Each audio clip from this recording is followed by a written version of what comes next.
Sa isang silid-aralan kung saan magkaklase si Binibining Camarce ng Pilipino, may mga kung ano-anong kapansin-pansin na ginagawa ang mga estudyante.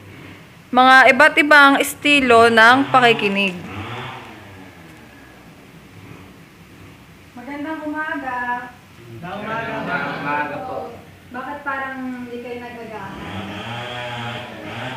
Teka, nabasa niyo na ba ang pinapabasa ko sa inyong bagong tatalakayin natin ngayon? Hindi pa. O, sabi ko sa inyo, basahin niyo. O, ang tatalakayin natin ngayon ay ang batayan, kaalaman sa diskurso at pagdidiskurso.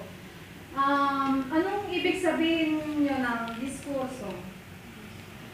Sa pakikinig, nariyan yung may nagngangat-ngat ng kuko, may gumuguhit, may gumagamit ng cellphone, may nagdadaldalan, may tulala, meron namang nakatutok sa libro, at meron din namang nakikinig ng walang naintindihan.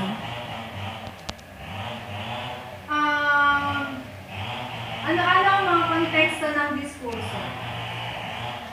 Reach mo. Kontekstong panggrupo po. Kung magbigay kayo ng isang halimbawa ng panggrupo. O, Kimberly. Isa pong halimbawa ng kontekstong panggrupo ay ang estimating po. Okay, tama. Magbibigay ako ng isa pang diskurso. Ito ay diskurso ng interpersonal. Total naman, nagdadaldalan sina Cristel at si... Ano pangalan mo ate? Lorraine. Total, nagdadaldalan sila. Yan ang example o halimbawa ng isang kontekstong interpersonal. Kaya pagpatuloy niyo ang pagdadaldalan niyo. Ano-ano pa ang halimbawa ng konteksto ng diskurso? Michelle. Konteksto ng organisasyon po. Anong halimbawa nun? Meeting sa kumpanya nga. Tama. Ano pa ang isang konteksto ng diskurso? Rome.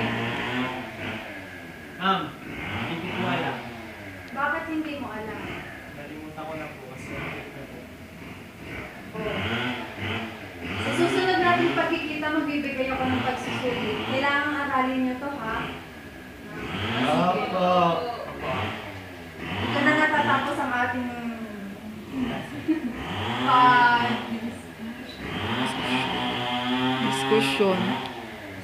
Diskusyon. ito na natatapos ang ating